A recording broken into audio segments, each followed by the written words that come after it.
Welcome to my Wicked Project Final by Janet Tombre. The problem I am going to introduce today is implementing project-based learning into my junior classes and what is the best technology to use along the way. I plan to implement project-based learning to my juniors in a few weeks. I will also be introducing Schoology and Digo during the first week of school. My students will be busy filling up their virtual backpacks with various technologies in order to be organized and successful.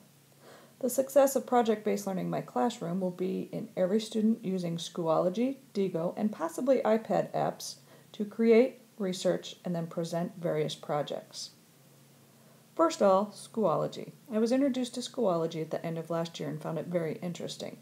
I read various articles in Software Shortlist and Teachers First that say Schoology is a great way for students to get organized and for teachers to put all of their assignments, resources, due dates, and even have a question blog in one spot. I also think this will be a great resource for parents when they want to know what their student is doing that week. I've used Digo off and on for the last year.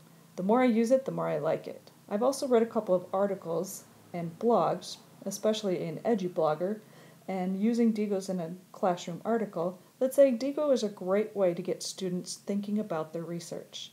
Students need to learn how to write notes online, add sticky notes, and to annotate and cite properly, and I think Digo is the best way to do that.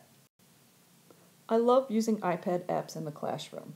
I've read tons of articles in Apple, MacLife, and Edutopia, and they all give wonderful suggestions on educational apps to help teachers and students. Some of the best ones I've used are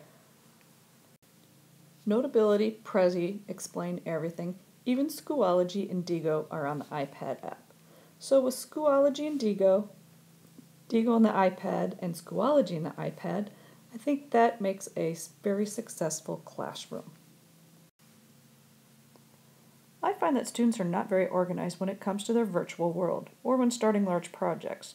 This is why I like Schoology, because everything is in one place, and I'm able to chunk up assignments to help various learners. Schoology supports teaching strategies by organizing projects or assignments into one space. A student will be able to find all the assignments, resources, work in groups, collaborate via Schoology blogs with group members and the teacher. All of this in one convenient area. This supports student learning by taking the guessing out of where things are located, how to turn in assignments, and allows students to ask questions with instant feedback. I am all about the concept of the virtual backpack. Just like pens, notebooks, and folders are important, they are slowly being ebbed out to make way for the virtual school supplies. Filling a student's virtual backpack at the beginning of the year and showing them how to use the tools is just as important as the projects and assignments that will come later on. Students need guidance with the web tools. Asking students to sign up and become familiar with such tools as Schoology, Blogger, Digo, and other sites such as Kia and Collaborate will make the content of any of my project-based learning projects intellectually accessible. Students will learn how to use all of these Web 2.0 tools to his or her advantage to learn more efficiently, produce quality projects, and to share and collaborate with a teacher, group members, and possibly others in the virtual world. Using Blogger and other online collaboration tools will give the content of my project-based learning projects more validity. Having students blog about the steps of a project, comment on other projects, or reflect on the outcome of a project will allow students to really think about what they want to put in their projects, the quality of their projects, and it is my hope that they will learn to think more critically about the essential questions the projects are based on. I think this will give the students a very well-rounded view of projects and their learning, and I hope that they will take more pride in the work that they have done. I plan to use Blogger like we did in this class, and I want students to turn in their projects via the blog so that they are able to share their work with not just me, but others around them.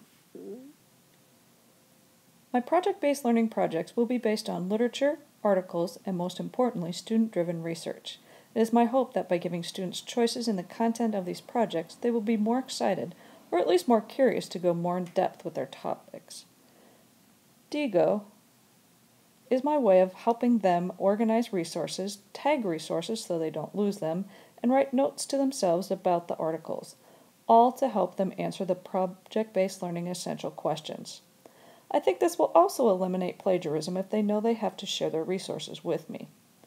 Digo is one of the tools I want students to use when they go to college, so they can be organized with future projects and papers. Quality.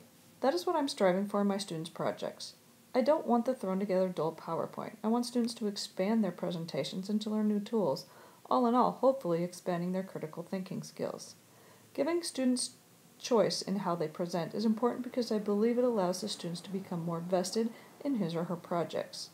I would love my students to verbalize what they are learning. This is where Audacity is an important tool. I also want to be able to visualize project outcomes, so Notability and Prezi become important as well. As with this presentation, I would like students to be able to explain what is going on in a project, so using Explain Everything or Jing become great teaching tools. Even though PowerPoint is an old favorite, there are so many better presentation tools. Exploring Glogster, Prezi, and the app Explain Everything gives students some real choices about presentations and the quality of the work I want them to produce. I was surprised at how easy Schoology was to get started. I'm looking forward to showing students and parents this great resource. I know there will be bumps along the way, but with the great tech support Schoology has, I'm sure I can get through it. I think it will be easy for any teacher in my school to start using as well. I'm not sure how many students will feel about project-based learning. I know some of them will be excited about the choices and the presentation options, but I'm expecting some students would rather take a test or write a paper rather than take time to research and create a quality project. I know I will be revising and doing a lot of thinking, a lot in the future projects. I just don't want to project them out. I know it will take some coaxing to get students to not use PowerPoint. This will be one of my biggest obstacles. They want the easy way out, and PowerPoint is a safe out. I've learned that a lot of planning and clear explanations go into good quality projects. I need to be super organized in how I present projects and clear with the different rubrics I need to create. I need to make sure projects are chunked properly and that students do not fall behind. That is why I will use weekly due dates just to keep students continually working and not falling behind. I want students to do a lot of their work in class so I can be available to help them with questions or tech issues. I know I will keep doing project-based like projects. I just need to do a few to get a feel for my students. I need to make each project unique so they do not get bored with projects. I would tell teachers that they need to step out of the lecture box and to explore what project-based learning has to offer. Teachers also need to explore the technology that is out there and the different Web 2.0 tools and apps that can help in this process. Project-based learning with technology is a new and great way to incorporate the Common Core, explore critical and creating thinking for students. Teachers need to take advantage of the technology and to help students use it in their organization and future learning.